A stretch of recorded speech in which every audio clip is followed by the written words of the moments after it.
Muchas gracias, Rab. Gracias al Eterno, al Rab, por darme el privilegio de compartir con ustedes. Shabbat Shalom. Que por los méritos de nuestro Mesías, de este Sefer Shemot, de esta porción, venga refuerzo, más sanidad de cuerpo, sanidad del alma, sobre todos los enfermos de Israel, especialmente por la salud de mi madre, de mi esposa, de mi hijo.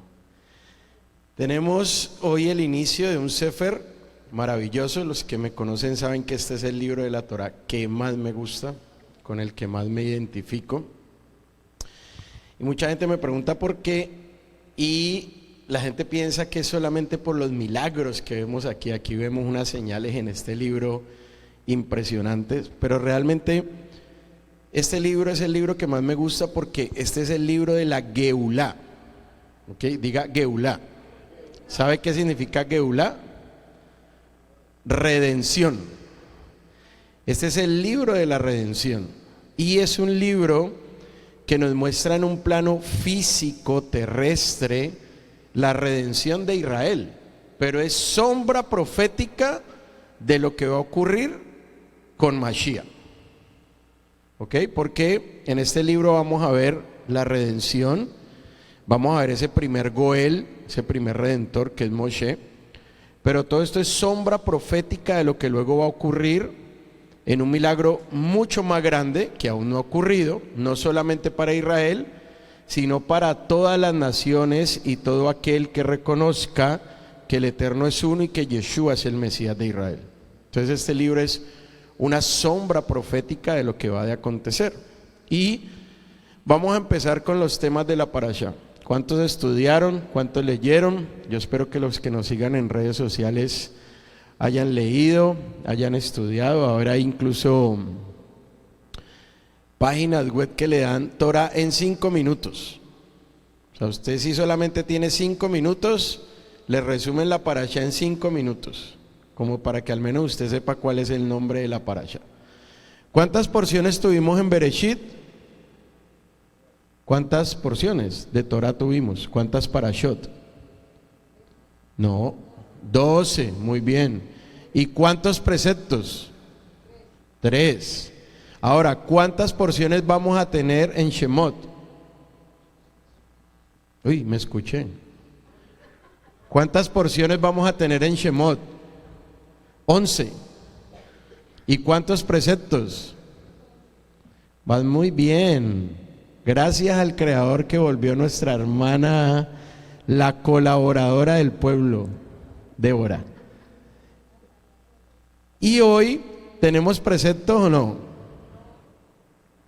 Hasta la parashá Bo, es decir, dentro de 2 porciones más, no vamos a iniciar con los preceptos del libro de Shemot, ¿ok? Y cuando no encontramos preceptos, como dice nuestro Rab Benjamín, ¿qué hacemos? ¿Apagamos y nos vamos? De ninguna manera. Encontramos una riqueza impresionante. En esta porción encontramos alrededor de 23 temas. O sea que usted mínimo un tema de esos debe haber leído o estudiado. Por ejemplo, ¿cuántas mujeres hay aquí? Levanten la mano las mujeres. Tengo una pregunta para las damas y las que nos siguen por redes sociales. Si usted dice estudiar la Torah y llegó a leer esta parashá, escuche esto que le voy a decir, usted tendría que saber cuál es el nombre de las 2 parteras. ¿Cuál es el nombre de las 2 parteras de última Débora? ¿Cuál es el nombre de las 2 parteras, señoras? Raquel. Púa, muy bien. ¿Y la otra? ¿Quién? No empiecen a inventar, señoras. Púa es una, por ahí van bien. ¿Cuál es la otra?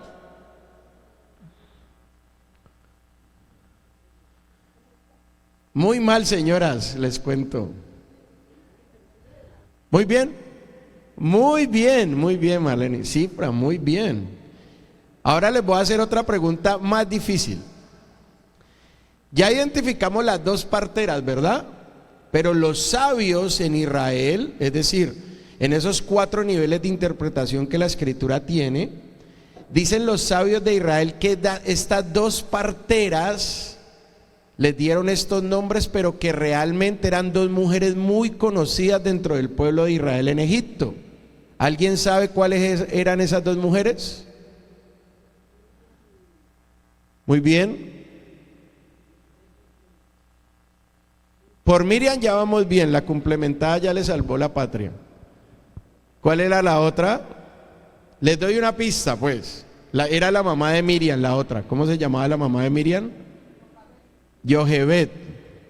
Muy bien. Entonces, en un nivel simple encontramos dos parteras que tuvieron un papel protagónico. En otras ocasiones que tuve el privilegio de enseñar esta porción les estoy hablando de esas parteras.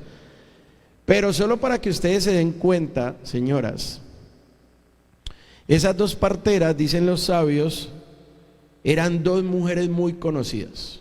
Y eran Jochebed, la madre de Moshe, y Miriam, la hermana de Moshe. Ahora, la última pregunta. Esto ya es tercer nivel. ¿Cuántos años tenía Miriam en este momento?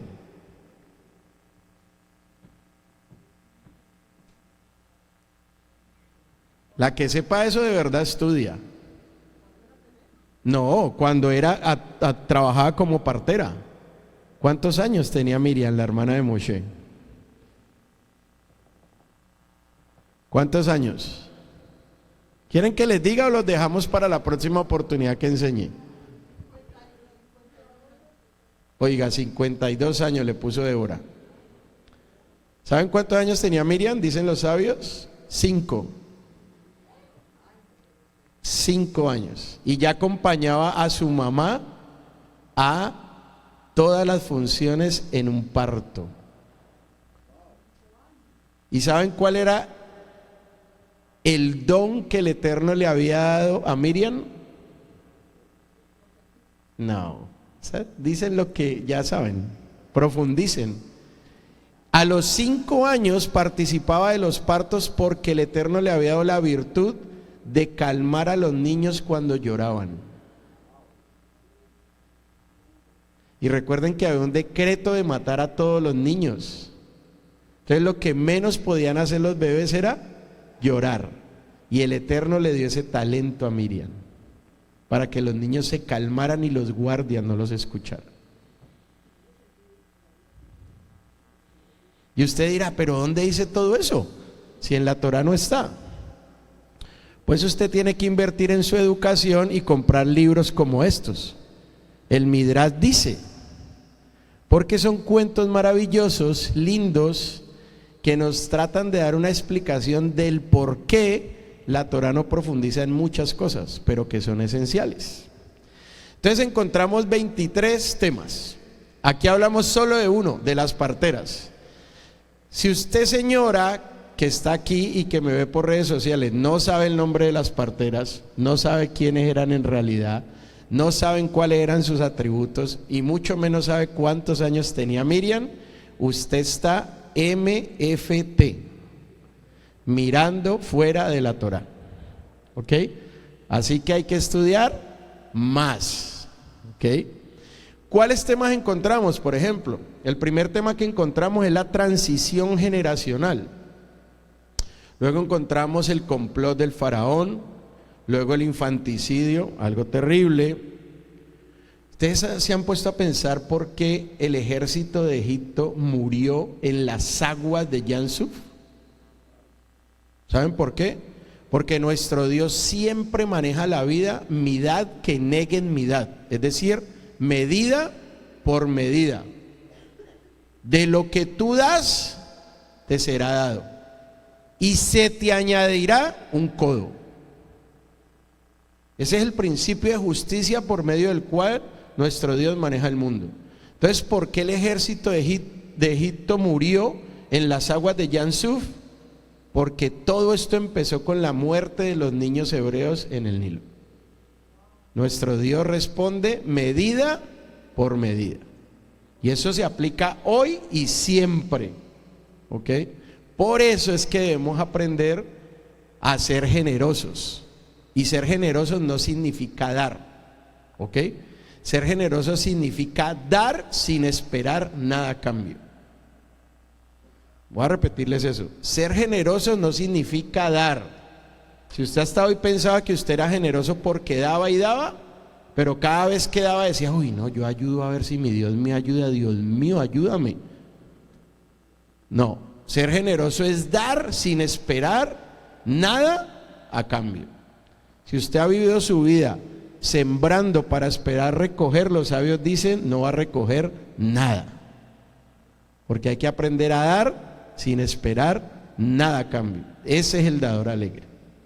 Cuarto tema, el nacimiento de Moshe, que dicen los sabios que fue algo impresionante. Dicen que Yochebed, su madre, cuando vio todo lo que ocurrió en torno al nacimiento de Moshe, supo que había nacido alguien especial. ¿Ok? Alguien especial. ¿Y efectivamente fue alguien especial o no? Claro, fue el primer redentor.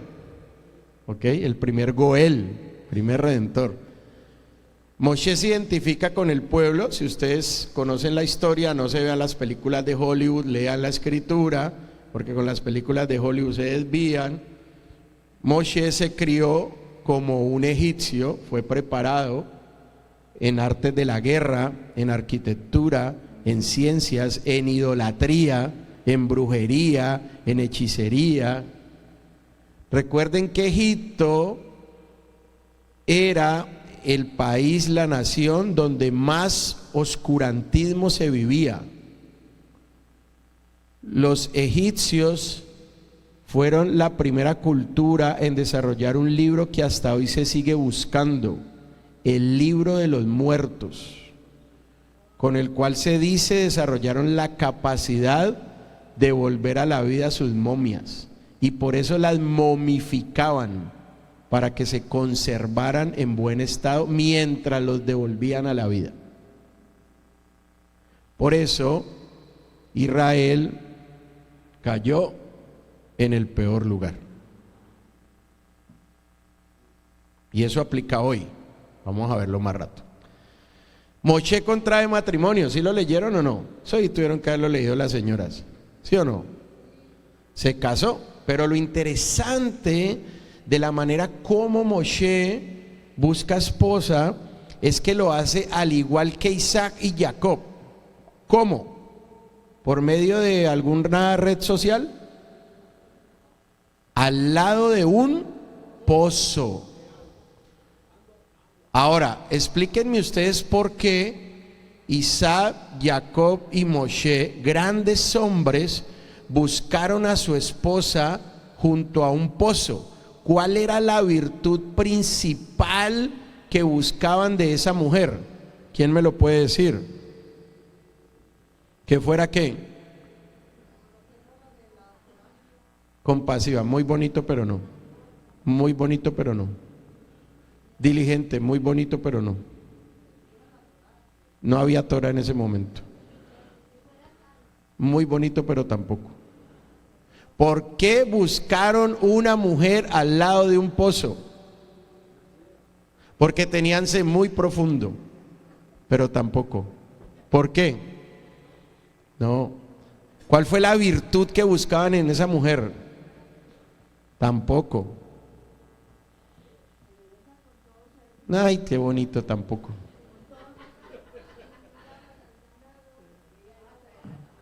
Tampoco. En una palabra, es una virtud de una mujer que se resume en una palabra. No. Gracia no. ¿Se rinden o lo dejamos para algún día que vuelva a enseñar? La virtud más grande que buscó Isaac, Jacob y Moshe en una mujer es que esa mujer no sufriera de pereza.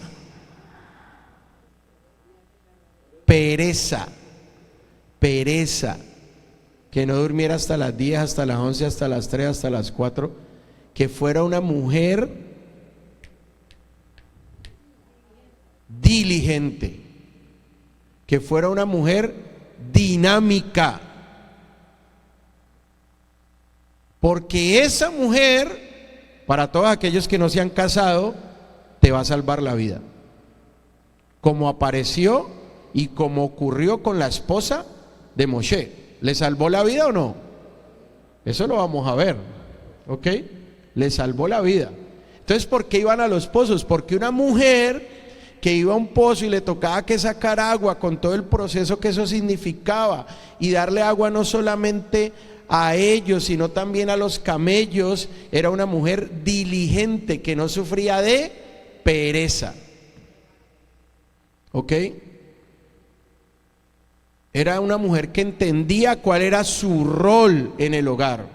Hoy los roles del hogar están distorsionados. Y el hombre se ha salido de su Torá y la mujer se ha salido de su Torá. Y el hombre está haciendo cosas que le corresponden a la mujer y la mujer cosas que le corresponden al hombre. Y luego decimos, ¿y por qué se acaban los matrimonios? Porque cada uno se salió de su Torá. Y cuando el hombre y la mujer, la pareja, van en contra de la Torá les da la espalda. Pero bueno, ese no es el tema de hoy. ¿Les gustaría que habláramos de eso? En otra ocasión. Séptimo tema, el Creador decide que ha llegado el momento de la liberación. Octavo, de pastor, Moshe pasa a ser un emancipador. Noveno, un episodio milagroso impresionante, la zarza ardiente. Mucha gente se queda solo con el milagro de que la zarza no se consumía. Pero ¿ha investigado usted qué es una zarza? ¿Cómo es una zarza? ¿Sabe usted qué es una zarza? Un arbusto que tiene una característica especial. Tiene espinos. Tiene espinos. Es decir, que si usted no sabe cómo tomar la zarza, ¿qué le va a pasar? Se va a enterrar los espinos. Y esa zarza simboliza toda la esclavitud, el dolor que estaba viviendo el pueblo. Nada en la Torá es casualidad, todo hay que profundizarlo. El décimo tema es que Moshe vacila. Esto lo hablamos, creo que fue el año pasado. Las objeciones de Moshe. ¿Cuántas objeciones colocó Moshe? ¿Cuántas veces le dijo al Eterno que él no era? Que cómo lo iba a llamar a él, que no lo escogiera a él, que él no estaba capacitado, que él no podía, que no sabía ni hablar. No me mande a mí, mande un Uber. ¿Por qué a mí? ¿Alguna vez usted le ha dicho eso al Creador? ¿Alguna vez usted le ha dicho al Creador, pero por qué me tiene en esa congregación? ¿Pero para qué voy este sábado?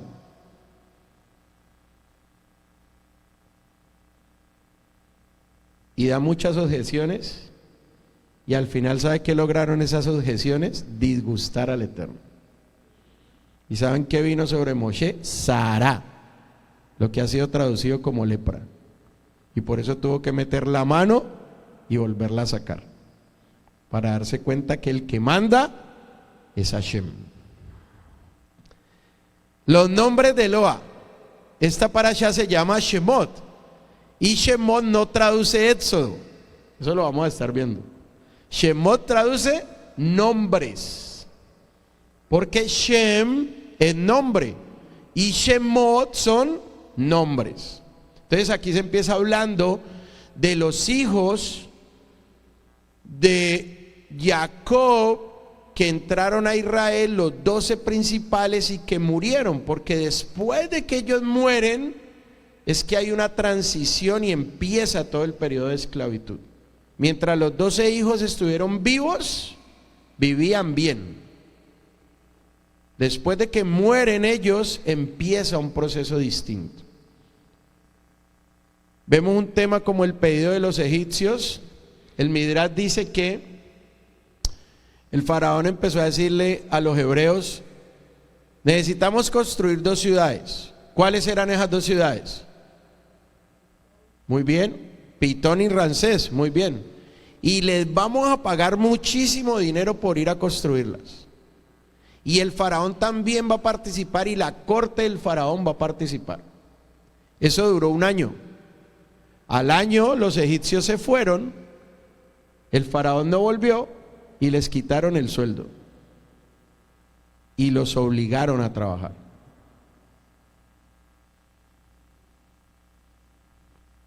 Dice el Midrash que este faraón ponía a trabajar a las mujeres de día en labores de hombres y a los hombres en las casas a hacer labores de mujeres. Y a cambiar los roles para que se olvidaran los principios de temor a Hashem y buscar la asimilación.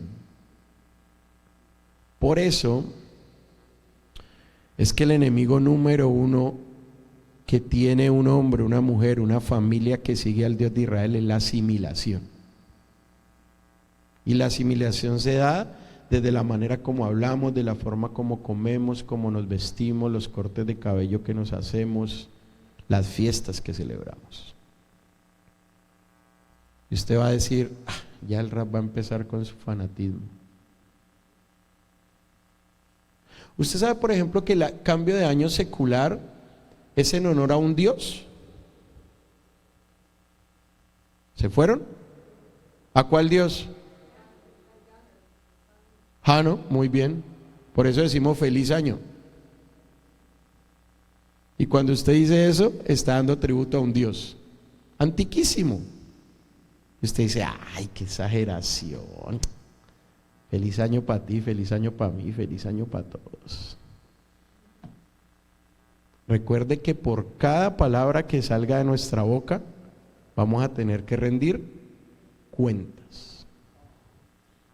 Porque para eso se nos ha dado el don del habla, para cuidar las palabras. ¿Ok? Recuerden que Hanukkah no es Navidad. Y que una januquilla no se parece en nada a un árbol de Navidad. Porque el enemigo número uno que tiene hoy la fe es la asimilación. Nuestras tradiciones matan la Torá. Porque cuando la Torá te invita a guardar los tiempos del Eterno, el mundo te invita a guardar los tiempos del mundo. ¿Cuántos calendarios usted cree que hay en este momento vigentes? ¿Sabía usted que hay más de 7 calendarios vigentes? ¿Sabía usted que hay naciones que van en el año 105?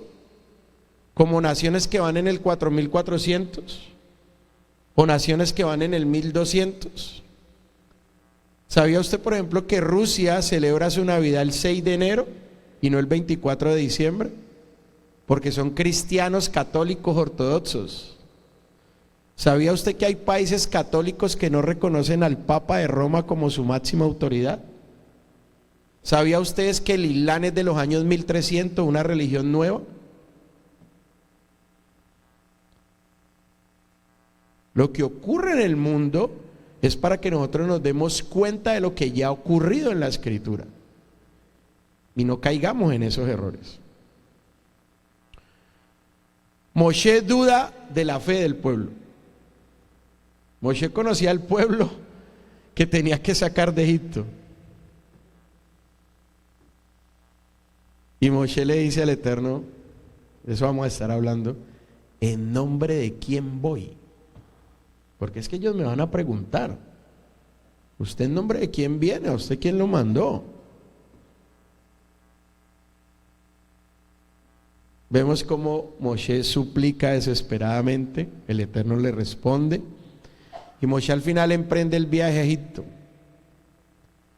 Y Sípora, su esposa, en un acto de obediencia y de valentía, que ni siquiera uno de los más grandes hombres Moshe tuvo, circuncida a su hijo y salva la vida de su esposo.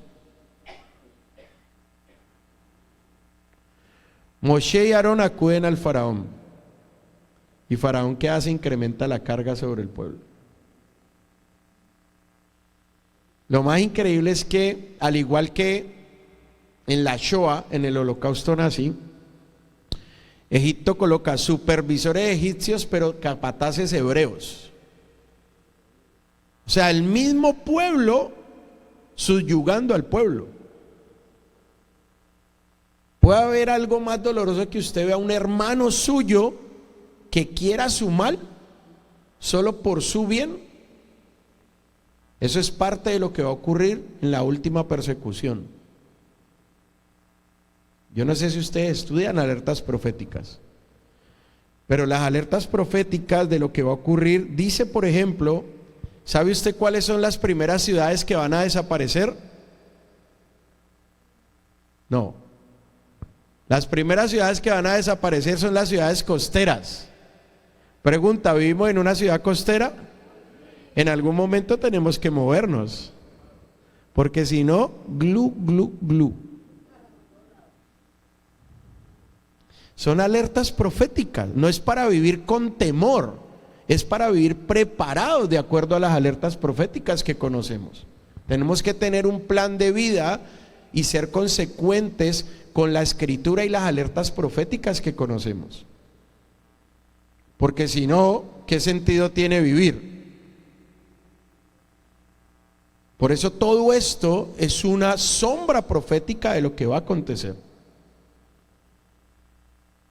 Y cuando venga la última persecución, escuche esto que lo he dicho en otras ocasiones, aún nuestros hermanos de sangre, pero que no siguen a nuestro mismo Dios, nos pueden entregar.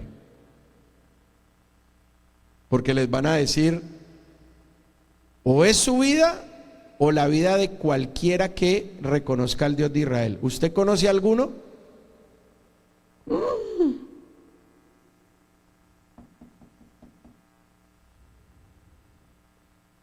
Tenemos que estar preparados. Israel se queja ante Moshe y Aarón. ¿Y qué hace Moshe? Se queja ante Eloa. Y desde aquí empiezan las cosas a no ir tan bien. Porque si hay algo que exaspera a nuestro Dios es la queja. ¿Qué es lo contrario a la queja? La gratitud. Tenemos que aprender a ser agradecidos con nuestro Dios en todo momento, porque todo viene de Él, aun lo que vemos que no es tan bueno. ¿Perdió su empleo? ¿Se quebró? ¿Está enfermo? ¿Qué va a hacer? ¿Se va a quejar? ¿Con eso se alivia? ¿Con eso consigue empleo? ¿Con eso aumentan sus finanzas? ¿No cree que es mejor decir, Baruch Hashem, bendito sea tu nombre? Escucha mi clamor y ábreme puertas. No sé cuántos leyeron que esta escritura dice que el Eterno recordó. ¿Qué recordó? Recordó el pacto con Abraham, con Isaac y con Jacob.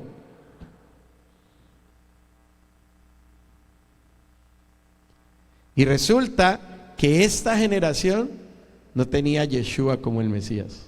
Usted y yo sí. Y Él dijo, todo lo que pidan en mi nombre,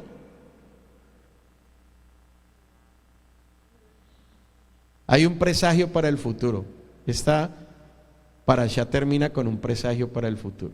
Así que como ustedes ven, tenemos más de 23 temas que no podríamos verlos hoy por más que quisiéramos.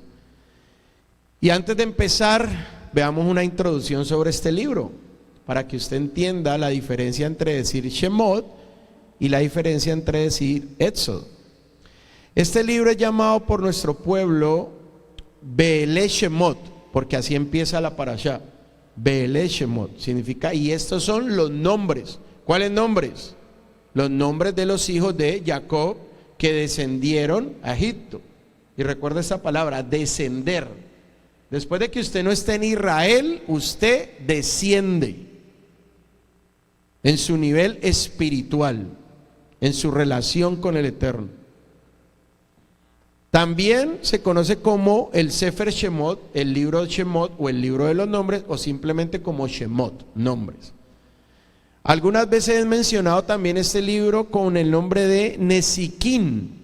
Nesiquín significa la recuperación de lo perdido. También se le conoce como el Sefer Ageulá. ¿Qué significa el Sefer Ageulá?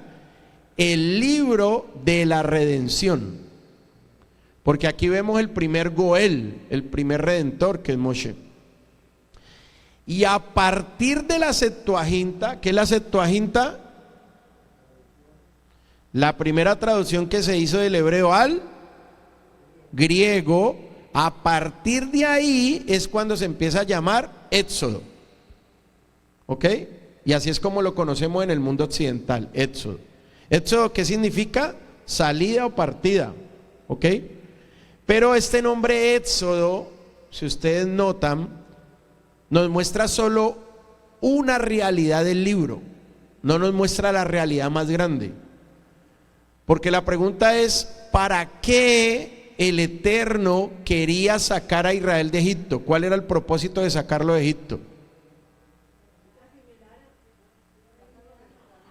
No, había un propósito para sacarlo de Egipto. ¿Cuál era ese propósito?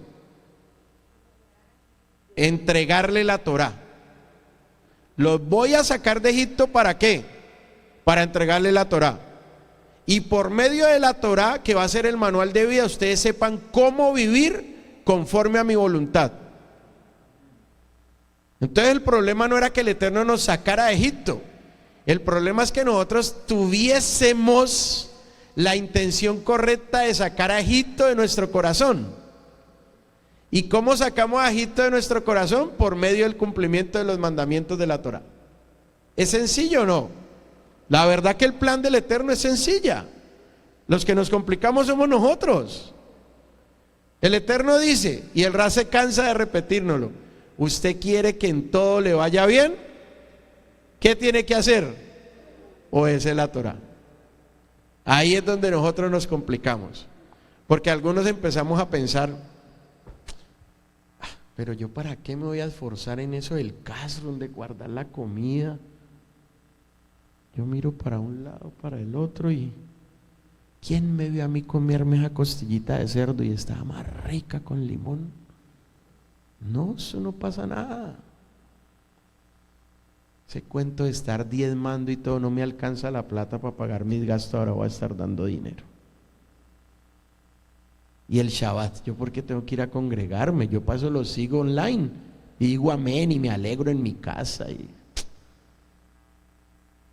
alguna vez, en una clase muy especial que tuve el privilegio de estar, donde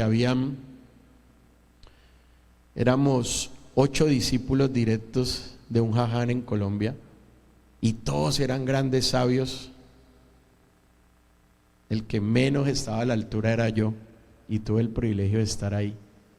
Y ahí habían abogados, médicos, administradores de empresa, profesionales, gente que había terminado su universidad, tenían un nivel intelectual alto, y hacían preguntas muy profundas. Y hubo un momento en el que el rabino se levantó de la silla y nos dijo: al final, usted haga lo que quiera y viva como quiera, pero la Torá no va a pasar, porque cielo y tierra van a pasar, pero su palabra no.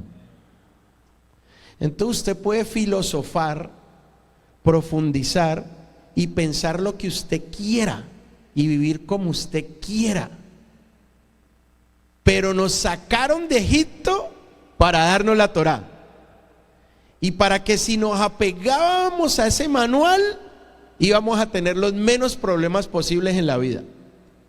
Así que yo estoy seguro, y lo digo por experiencia propia, que cuando tenemos problemas en la vida es porque no nos hemos apegado a la Torá.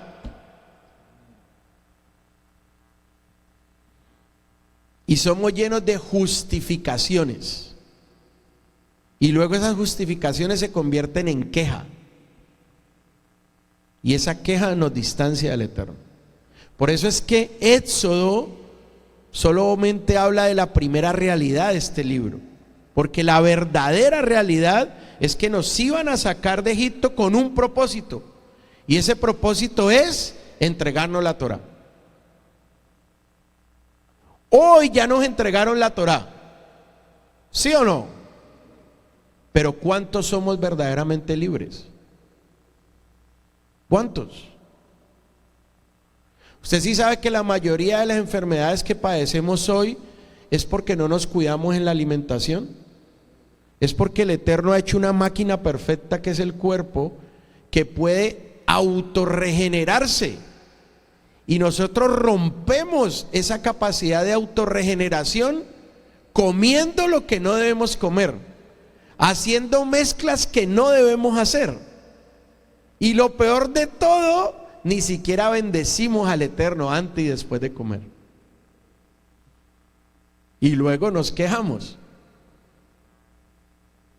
Y luego tenemos que ir a la medicina para que nos envíen medicamentos que nos arreglan una cosa y nos dañan tres. Y nos seguimos quejando. Y estamos en el círculo vicioso de la queja. Pero todo empezó por no apegarnos a la Escritura. Miren cómo son las cosas para bien. Mi hijo adquirió una bacteria, ¿no? Helicobacter se llama. Los que lo han podido ver han visto cómo ha bajado de peso. Y mi hijo increíblemente empezó a investigar y a profundizar. Ha despertado una vocación hacia la nutrición, hacia el cuidado en la alimentación, basado en el kosher y en el kashrut. Y dentro del kashrut y el kosher escoge lo mejor para comer. Y nos tiene, a mi esposa y a mí, en el mismo régimen. Y ha sido duro, pero con la convicción y el conocimiento que él habla. Un día me confrontó y me dijo: ¿cuál es el peor enemigo de la Torá? La tradición. ¿Estamos de acuerdo o no? El peor enemigo de la Torá es la tradición. ¿Cuál es el peor enemigo de la salud? La mala alimentación. ¿Qué prefiere? ¿Darle gusto a sus placeres o aferrarse a la Torá? Y nos falta muchísimo, pero para la gloria del Eterno dejamos el arroz, dejamos los azúcares, dejamos las harinas. Y ustedes no van a creer, pero ahora la ropa me queda más flojita. Y nos falta mucho, pero nos falta menos.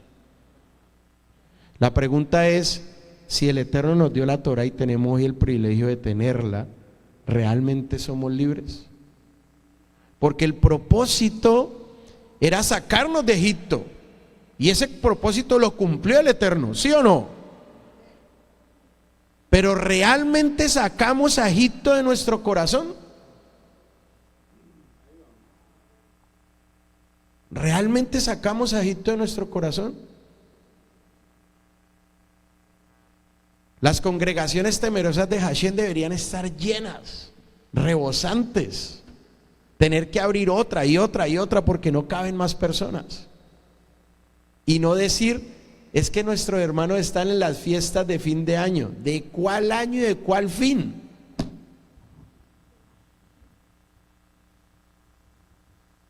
Pero es todo el proceso que caminamos. No somos mejores los unos que los otros.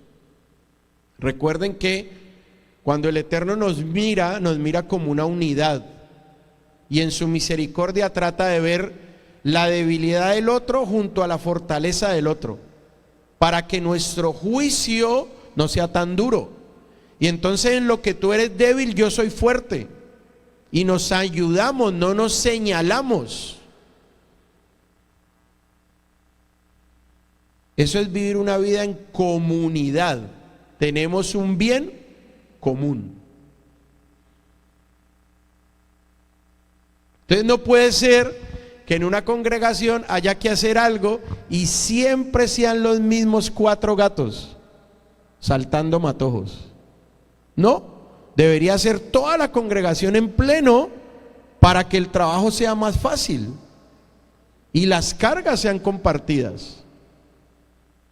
¿Cuál fue el animal más fiel cuando el Eterno sacó a Israel de Egipto? ¿Quién me dice? El burro. Y por eso a los burritos, si usted lee la escritura, al igual que a los primogénitos, se les perdona la vida y se les rescata. Porque todos los demás animales le hicieron el feo a Israel para ayudarlo a salir de Egipto. En cambio el burro dijo: póngame encima que yo soporto la carga. En ese sentido todos deberíamos de ser burros para poder compartir la carga, porque ese fue el propósito por el cual nos sacaron de Egipto. No para vivir vidas individuales, sino para vivir vidas congregacionales, en la pluralidad que todos tenemos, porque todos tenemos acá achaques, resabios, defectos, errores, particularidades, unos más que otros. Pero lo peor es no hacer nada para corregir y poder vivir una vida en comunidad. Si ustedes recuerdan cómo terminó Bereshit, nos dio una enseñanza grandísima. Porque Joseph, teniendo el poder para devolverles a sus hermanos el mismo daño que habían hecho sobre él, ¿qué les dijo? No se preocupen. No se preocupen, que esto no fue obra de ustedes. Esto fue un propósito del Eterno, para que yo hoy pudiera ser parte de la Geulá, de la redención. Porque ellos tenían miedo, ¿o no? Así terminó Bereshit. Uy, ahora se murió nuestro padre, ahora sí nos van a pasar la factura. Y sin embargo Joseph demostró una emuná, una fe impresionante. Impresionante. La pregunta es cómo yo reacciono. Miremos esto, hebreos versus egipcios. A ver usted en qué lado está. Por ejemplo, los hebreos se distinguieron de los egipcios en 4 aspectos. Mire, 4. Primero, ninguno le dio a sus hijos un nombre no hebreo. Es decir, los hebreos respetaron la continuidad del nombre. Por eso es que este libro y esta parashá, al llamarse Shemot, me habla de la importancia del nombre. Porque ahora vemos muchos llamados José, Natanael, Kefa, Isaac, Jacob, pero ¿viven vidas de acuerdo a ese nombre? ¿Usted conoce a algún Samuel que viva como vivió Samuel? ¿O usted conoce más Jeremías que viven lejos de lo que es Jeremías? ¿Usted conoce a alguien llamado, por ejemplo, Natanael? Yo conozco varios Natanael. ¿Y sabe qué le dijo Yeshua a un hombre llamado Natanael? ¿Alguien recuerda qué le dijo o no? No lo puedo creer, ¿no recuerdan?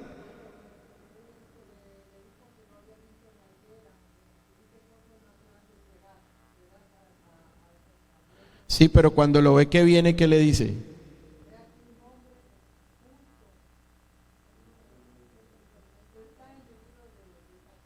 Si tienen una duda, pregúntenle a Débora. Yo no se las voy a decir, pero es un gran nombre. Un gran nombre. Segundo, los hebreos no cambiaron su lenguaje hebreo por el egipcio.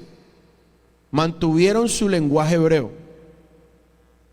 Tercero, no cambiaron su forma de vestir. O sea, no dejaron entrar el reggaetón ni nada de eso, no cambiaron su forma de vestir. Cuarto, los hebreos practicaron bondad entre sí. ¿Sabe qué significa bondad? Que usted no puede ser que usted vea a un hombre, a una mujer ocupada, tareada, y usted siga ahí sentadote, como si no fuera con usted. No puede ser que usted vea que el rab está bajando la grada y usted ve de pronto se cae el rab. Que tenga cuidado, que no se vaya a ir a tropezar. No puede ser que usted vea que se va a servir el vino y usted diga: ve, ¿y hoy quién irá a servir el vino? Ve, y están recogiendo las cosas, ¿quién irá hoy a recoger la bandera? La redención llegó por 5 factores. Primero, por el sufrimiento del pueblo, pero también por la teshuvá del pueblo. Por el mérito de los patriarcas, porque había sido una promesa que el Eterno había hecho. Por su misericordia se dio la redención, pero también porque el tiempo se había cumplido. Y esto es muy importante, que yo espero que usted lo entienda hoy. Está consignado en la Escritura: tus caminos no son mis caminos. Muchas veces creemos que tiene que ser como nosotros creemos que tiene que ser. Pero resulta que el Eterno sabe que hay otra manera mejor. Y en vez de dar gracias nos quejamos. El tiempo de Dios es perfecto. Y el tiempo de Dios no es el mismo tiempo nuestro. Si aún no ha llegado nuestro milagro, va a llegar en el tiempo perfecto de Dios. No claudiquemos, porque va a llegar. Aquí se habla de un episodio impresionante. ¿Me da la siguiente, Rick, por favor? Se habla de tenemos problemas con el proyector. Se habla de el Brit Milá, ¿ok? Y el Brit Milá tiene que ver con una mujer maravillosa, Sípora, Séfora, en las traducciones, esposa de Moshe. ¿Qué dicen los sabios? Que muchos la miraban como por encima del hombro, porque decían: no, pero esta madianita se nos vino a meter aquí, y esta se casó con Moshe, y él es el líder de nuestro pueblo, pero ¿cómo va a escoger una mujer que no sea una israelita? Y resulta que esa mujer que él escogió al lado de un pozo demostró por qué tenía que ser la esposa de él. Porque cuando su esposo se iba a morir, ella le salvó la vida. Y escuchen esto sobre el Brit Milá, sobre la circuncisión. Dicen los sabios que si no fuese por esta misbah de la Brit Milá, de la circuncisión, el Creador no hubiese hecho ni los cielos ni la tierra. Se dice que cumplir con el precepto de la Brit Milá, de la circuncisión, es equivalente a cumplir con todos los mandamientos juntos. Se dice que el castigo por no cumplir con el Brit Milá es el veto de Kareb, muerte en vida. Por eso Moshe se iba a morir, no solamente físicamente, sino que iba a perder su lugar en el mundo por venir. Es tan grande la misbah del Brit Milá que supera el Shabbat. El Shabbat es una misbah grandísima, pero si un bebé cumple los 8 días de nacido en Shabbat, ese día hay que circuncidarlo.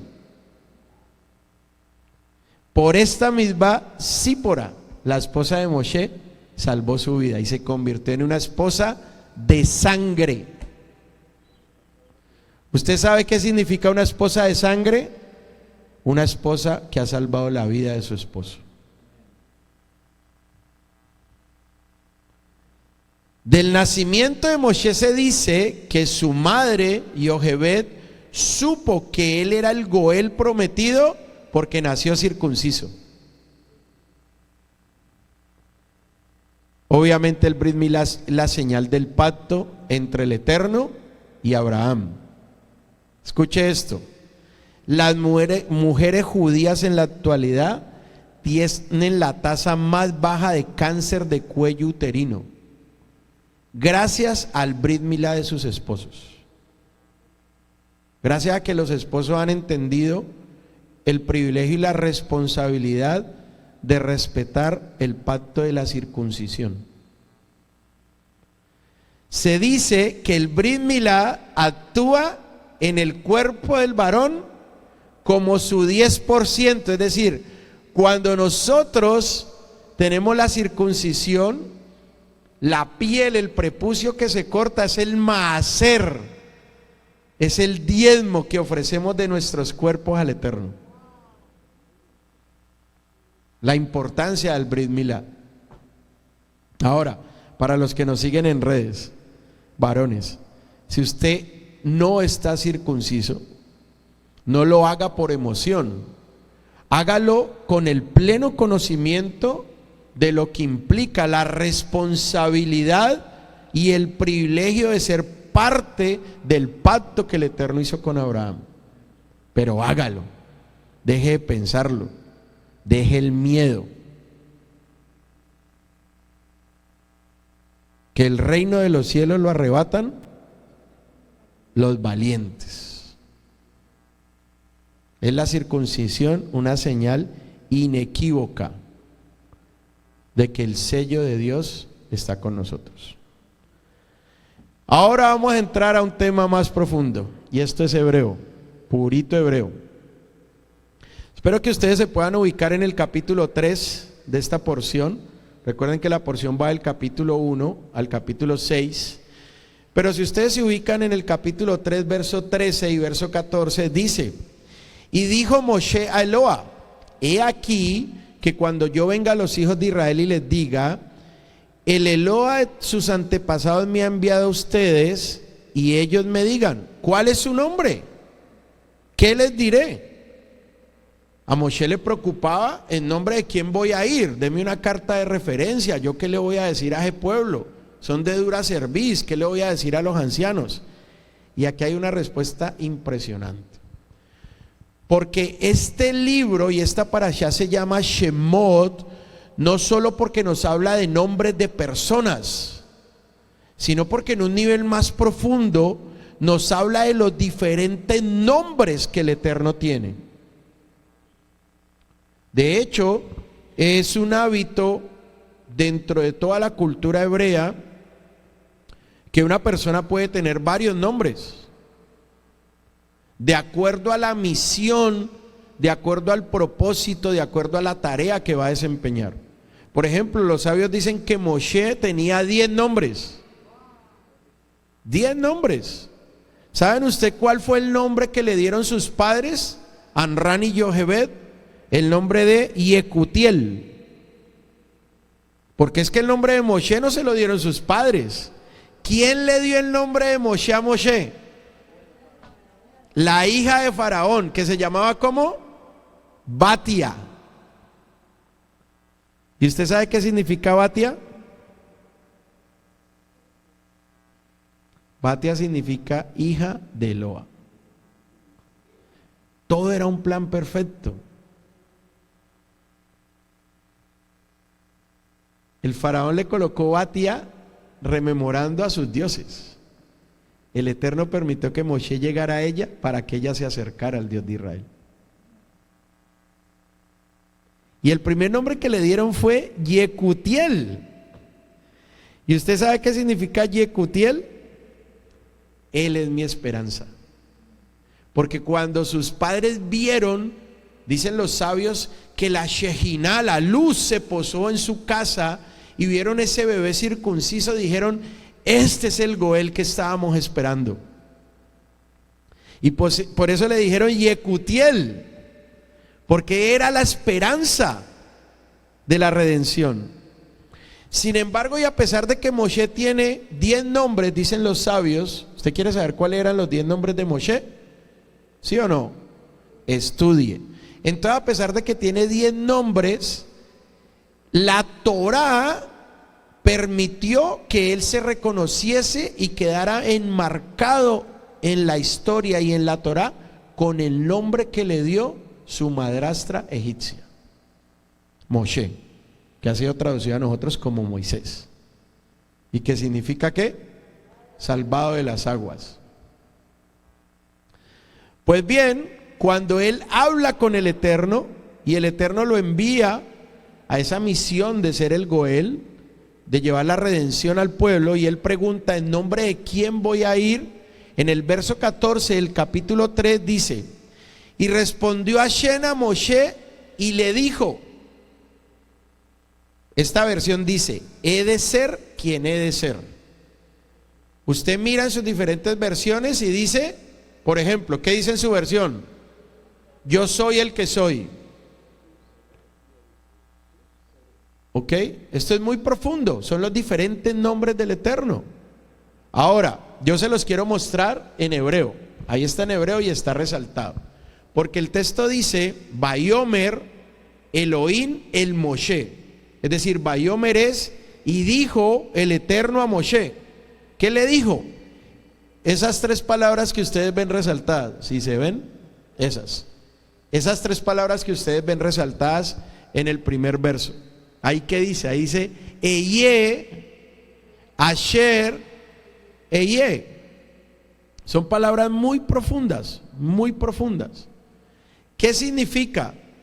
He de ser quien he de ser. ¿Qué nos dijo? Un enigma. No nos lo explica. Dicen los sabios, como Rashi, por ejemplo, que lo que le quiso decir el Eterno a Moshe es, diles que yo he de ser con ellos o he de estar con ellos en esta aflicción, así como en otras aflicciones. Y entonces Moshe inmediatamente respondió, Señor, no tienen suficiente con lo que están viviendo en Egipto y les voy a decir que van a tener otras aflicciones. Y entonces por eso es que en el verso siguiente ustedes ven que dice Vayomer. Si ustedes miran aquí, espero que me sigan.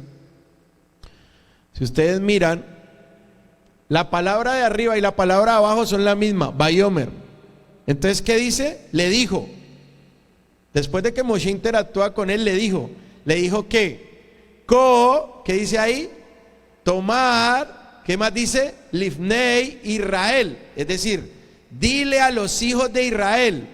Ya no les dice la primera expresión, he de ser quien he de ser, sino que solamente les dice ¿qué? Eye. Solamente les dice he de ser. Se preguntan los sabios, ¿por qué si al principio le había dicho he de ser quien he de ser, luego le dice solamente diles he de ser?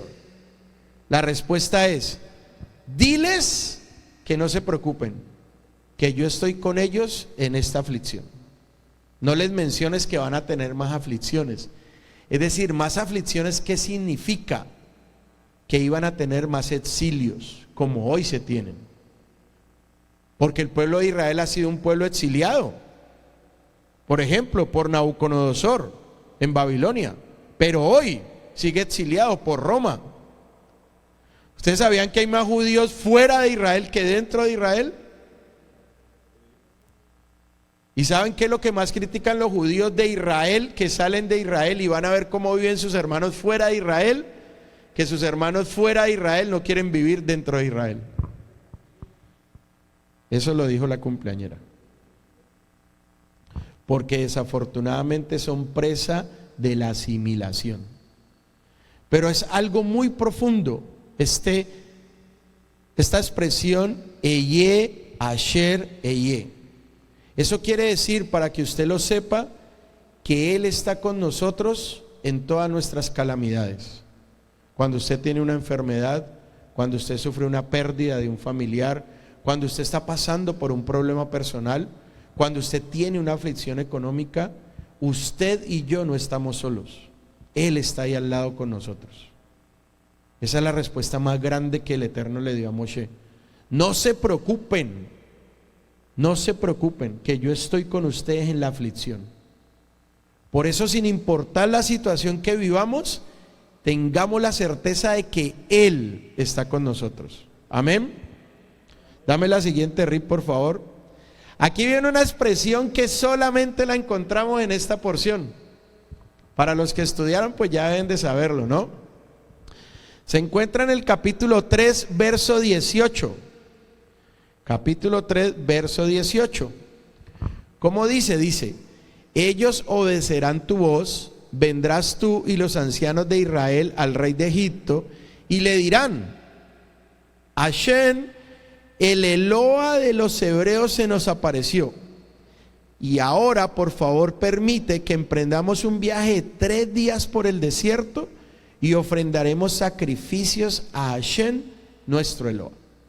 ¿Cuál es la expresión que aparece única vez en toda la escritura y que aparece aquí en esta porción? Esta expresión que le resalté en amarillo. Y aquí seguimos viendo los diferentes nombres del Eterno. Porque nuestro Dios, para los que no sabían, no tiene un solo nombre. Es más, dicen los sabios que tiene más de 70 nombres. Porque en un principio eran 70 naciones. Es algo muy profundo y que hay que estudiar muchísimo. De hecho, hay líneas judías que creen o piensan que la evocación de estos nombres producen cosas milagrosas. Y eso es muy delicado. ¿Ok? Porque yo he visto personas quedar mal de la cabeza por hacer estas evocaciones. Así que es muy delicado. Lo he visto, no me lo han contado. Entonces mire lo que dice aquí. Lo que está resaltado en azul clarito, como aguamarina, es el nombre personal del Eterno. Eso lo vamos a estar viendo ahora, ¿ok? Pero la expresión que usted ve en amarillo es la expresión que solamente aparece en esta porción. Y dice Elohei Aibrin. Es decir, Elohei Aibrin es el Dios de los hebreos. Pero ¿por qué es única esta expresión? Porque esta palabra Ibrin debería de tener una sola yud y tiene dos. Es decir, así no se escribe. Se escribe con dos, con una sola yud y tiene dos. Entonces los sabios se preguntan, ¿por qué aparece el Dios de los hebreos con dos letras yud? Y hay una enseñanza ahí. ¿Quieren saber cuál es o no? Más abajo aparece otra vez la expresión Yod Hei Bad Hei, que es el nombre propio, y dice Eloheinu. ¿Qué significa Eloheinu? Mi Dios. ¿Ok? ¿Ok? Nuestro Dios. Gracias. Es propio, mío, no es de nadie más. Yo me identifico con Él y Él se identifica conmigo. Es un sentido de pertenencia que no todos pueden expresar. Ahora miren la explicación. Dame la siguiente, por favor. Uy.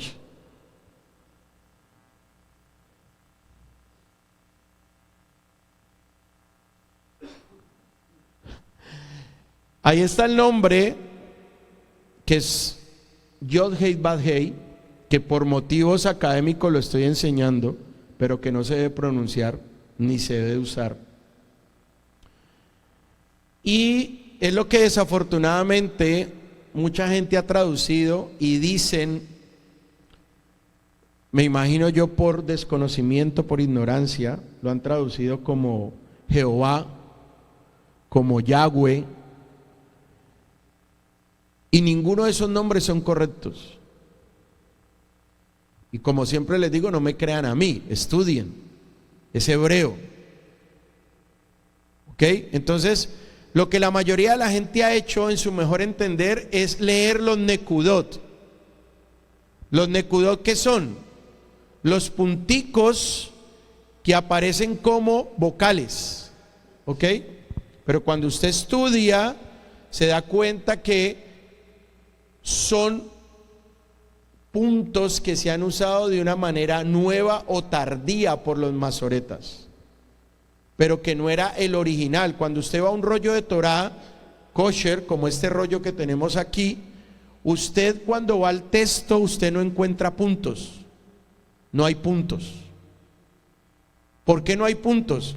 Porque resulta que la enseñanza de lo que la Torah tenía y decía era de maestro a discípulo. Y usted o la memorizaba o la memorizaba. Luego le agregaron las vocales para que la gente pudiese leer mejor el hebreo. Entonces la cercanía más puntual que han hecho de acuerdo a las vocales es decir que en una palabra, la podemos ver como Yod Hei Bad Hei, dice Jehová, porque leen las vocales que aparecen ahí. Y lo que no saben es que cuando se agregaron esos puntos, se le colocó una protección a ese nombre para que no se pronunciara en vano. para que la gente no muriese en el intento. Pero cuando usted vea esas letras, que es el nombre inefable, esas letras son las letras hebreas Yod, Hei, Bad, Hei. Y así se dice. Y lo pronunciamos únicamente por motivos académicos como hoy. Pero ¿qué significa? Significa que Él es. ¿Hasta cuándo? Siempre. Él ha sido, Él es y Él será. Él vive. ¿Por cuándo? Siempre. Ha vivido, vive y vivirá. Y Él hace vivir. Es decir, el atributo más grande que nuestro Dios tiene es como lo dice Bereshit. Bereshit Barat Elohim et Hashamayim bet haaretz. Creó. Él es el creador. Por eso a mí el atributo que más me gusta usar de mi Dios es decirle el creador. Porque es el que tiene la capacidad de crear de la nada. Por eso, ¿cuál fue la plaga que le confirmó a los magos egipcios que Dios, el Dios de Israel, era más fuerte que los dioses de Egipto? ¿Quién me dice? Sí. Una de las 10 plagas que ellos dijeron: Faraón, apague y vámonos, porque este Dios de los hebreos es el más fuerte. No, señora. Tampoco. No me las van a mencionar las 10 por eliminación. Si tengo el privilegio de enseñar algún día, se las digo. Este Yod Hei Bad Hei se conoce como el Shem Ameforash. ¿Qué significa eso? El nombre inefable. Es decir, ese es el nombre propio del Creador y denota su atributo de misericordia. Sin embargo, cuando nosotros decimos Hashem, ¿qué estamos diciendo? A Él. Shem, nombre. Entonces lo que estamos diciendo es el nombre. ¿Sí entienden? Cuando yo digo Hashem, yo estoy diciendo el nombre. No quiere decir que ese sea el nombre. ¿Sí lo entienden o no? Pero cuando yo veo el tetragramatón, los 4 caracteres Yod Hei Bad Hei, ese es el nombre propio. Y eso fue lo que el Eterno le dijo a Moshe. Cuando Moshe le dijo: ¿y tú quién eres? Y él le dice: yo soy el Dios de tus padres, Abraham, Isaac y Jacob. Él se le presentó a Abraham, a Isaac y a Jacob como el Shaddai, no como Yod Hei Bad Hei, sino como el Shaddai, el Todopoderoso. Pero a Moshe se le reveló con su nombre propio. Y este nombre solamente lo podía pronunciar el Cohen Agadol, una vez al año en Yom Kippur. Escuche esto. Se dice que nuestro maestro, este era el nombre que pronunciaba y los demonios huían. Pero también la escritura dice que otros quisieron echar fuera demonios en nombre de Rashaul, en nombre de Yeshua, y no pudieron, por no tener la dignidad para pronunciar un nombre. Por eso hay que abstenerse de pronunciar. Recuerden cómo empezamos esta porción. Por cada palabra que salga de nuestra boca vamos a tener que rendir. ¿Sabe cuál es el mejor ejercicio que un hombre y una mujer del Eterno puede hacer? Hágalo conmigo.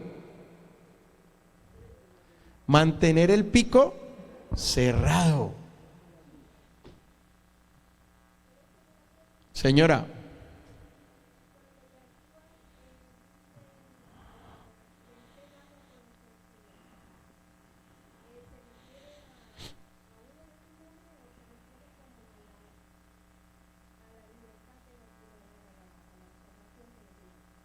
no, cuando él dice les he dado a conocer tu nombre, se refiere a los milagros que lo siguieron, a las señales que él proclamó. Y él dijo: las cosas que yo hago no son mías, sino que son por el que me envió. Ahí es cuando él hizo conocer el nombre del Eterno, no porque les enseñara cuál era el nombre, que seguramente se los enseñó a sus 12, ok, no a las multitudes, seguramente a sus 12.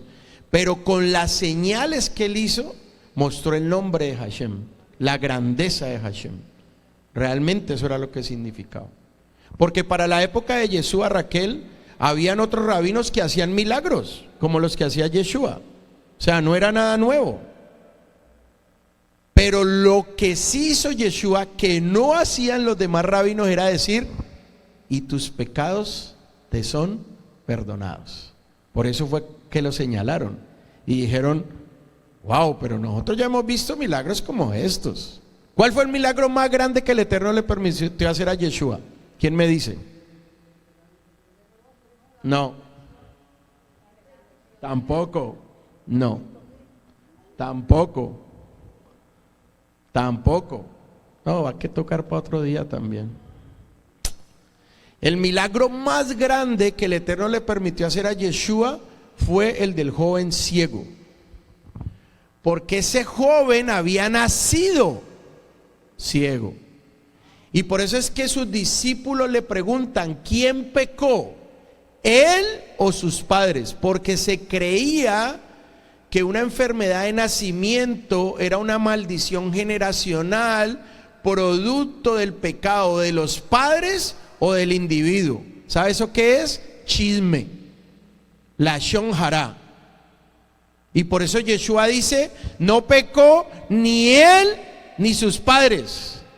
Él está así para que la gloria del Eterno se manifieste. Por eso cuando usted ve a alguien en padecimiento, ni se le ocurra pensar y mucho menos decir: ¿quién sabe en qué andaría? Chisme, lashon hara. Usted no sabe si esa persona está así para que la gloria del Eterno se manifieste. Las enfermedades, las circunstancias de calamidad que vivimos son una oportunidad para acercarnos a nuestro Dios, para llenarnos de emuná, de fe, de bitajón, de confianza y clamar, y que Él obre en nosotros. Amén. Bueno, ya no tenemos más transmisión, no podemos proyectar. Bueno, al menos alcanzaron a verlo. Esa expresión Eloé Aibrín, que la vieron con una doble yud, ¿la recuerdan? ¿La vieron en amarillo? Es la única vez que aparece, es la única vez. Si estamos en vivo, entonces coloca por favor la siguiente, la que dice Eloé de los Hebreos 3:18. Para los que nos siguen en redes sociales, no se queden sin la imagen. Esa expresión es la única vez que aparece en esta porción, ¿ok? No la va a encontrar en ninguna parte de la escritura, solo la encuentra aquí. Y hay algo muy especial. La Yud es la primera letra del nombre del Eterno. Porque el nombre del Eterno, ¿cuál es? Yod, Hei, Bat, Hei. ¿Qué dicen los sabios? Que el Eterno se identificó tanto con el pueblo de Israel en Egipto que los selló. ¿Y cómo los selló? Colocándoles una Yud. Por eso esta expresión Eloé Ibrín con doble yud, el Dios de los hebreos, aparece con esa doble yud que no debería ir, porque fue el sello que el Eterno le colocó a sus escogidos. Ahora, la yud, ¿qué letra es? ¿Qué número es? La número 10, ¿ok? Y mire cómo lo sella muy proféticamente, con la letra que es número 10, diciéndoles: por medio de 10 plagas el faraón los va a soltar, pero los va a soltar para que yo les dé 10 palabras, que fue lo que recibimos en Monte Sinaí. Por eso el sello de la Yud. Ahora, cuando la doble Yud aparece en esta palabra a los hebreos, en Shemot capítulo 3 verso 18, hay una alusión a que los hebreos, es decir, todo aquel que sigue al Dios de Israel, vive en dos dimensiones, como se lo dijo el Eterno a Abraham. ¿Qué le dijo el Eterno a Abraham? Tus hijos serán como la arena y como las estrellas. Entonces Ayud habla de que los hebreos viven en este mundo, pero viven en dos dimensiones. Una dimensión terrenal, donde tenemos acceso a las bendiciones terrenales para que no nos haga falta nada, pero también una dimensión celestial, como las estrellas del cielo. Porque dicen los sabios que cuando las estrellas salen y se ocultan, el Eterno las conoce a cada una por su nombre y sabe exactamente cuántas hay. Asimismo pasa con cada hombre y mujer temeroso de Hashem. Él sabe cuántos somos y cómo somos. Y nos permite tener el privilegio de ser sellados con la doble Yud. Así que si usted no lo sabía, hay un sello en cada uno de nosotros. Y ese sello es la primera letra del nombre de Hashem, la Yud, que nos permite vivir en dos dimensiones: la dimensión celestial y la dimensión terrenal. Y terminamos con esto. ¿Cómo termina la parashá? La parashá termina en el capítulo 6, verso 1, diciendo: ahora verás. ¿Lo leyeron o no lo leyeron? Ahora verás. Y entonces los sabios se preguntan, ¿qué le quiso decir el Eterno a Moshe cuando le dijo, ahora verás? ¿Qué fue lo que le dijo? Ahora verás lo que le haré al faraón. Muchas veces nos preguntamos por qué al bueno le va mal y al malo le va bien. ¿Usted se ha hecho esa pregunta o no? Habacuc se la hizo, el profeta Habacuc se la hizo. Y en algunas ocasiones el Creador deja prosperar a los malvados para acumular sobre ellos un mayor castigo, para su futuro y para el de sus generaciones. Es decir, muchas veces un rasha, ¿qué es un rasha?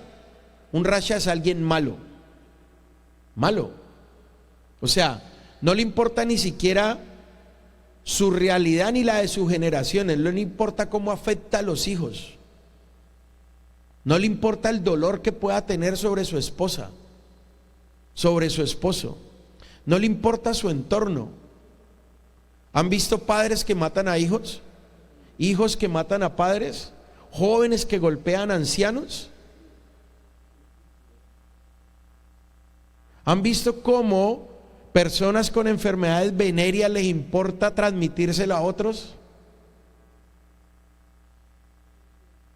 Por eso es que el Eterno muchas veces permite que los malvados prosperen. Por eso usted nunca anhele lo que otro tiene, porque usted no sabe si ese otro tiene posesiones económicas porque el Eterno le ha permitido prosperar para luego castigarlo de mayor manera.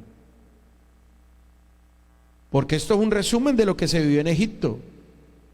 Al faraón y a los egipcios se les permitió prosperar aún siendo rasha, siendo malvados.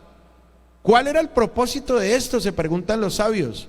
Que acumularan mayor castigo, para que cuando el Eterno sacase a Israel con mano fuerte y con mano extendida de Egipto, todas las posesiones de los egipcios pasaran a los hebreos. De igual modo, muchas veces los inocentes sufren. ¿Por qué? Porque mayor va a ser la recompensa. Esto es lo que significa todo este episodio de que Israel salga con mano fuerte de Egipto, que es como termina la parasha. Y quiero terminar con esto. Si usted memoriza esto que le voy a decir, yo como maestro habré cumplido mi objetivo. Quien sabe agradecer, aún verá muchas cosas buenas suceder. Quien sabe agradecer, aún verá muchas cosas buenas suceder. Y quiero que nos quedemos con esta reflexión. No importa la circunstancia que yo viva, si tengo la capacidad de sacar palabras de gratitud de mi boca a pesar de la adversidad de la circunstancia, voy a ver cómo cosas buenas suceden en mi vida. Shabbat Shalom.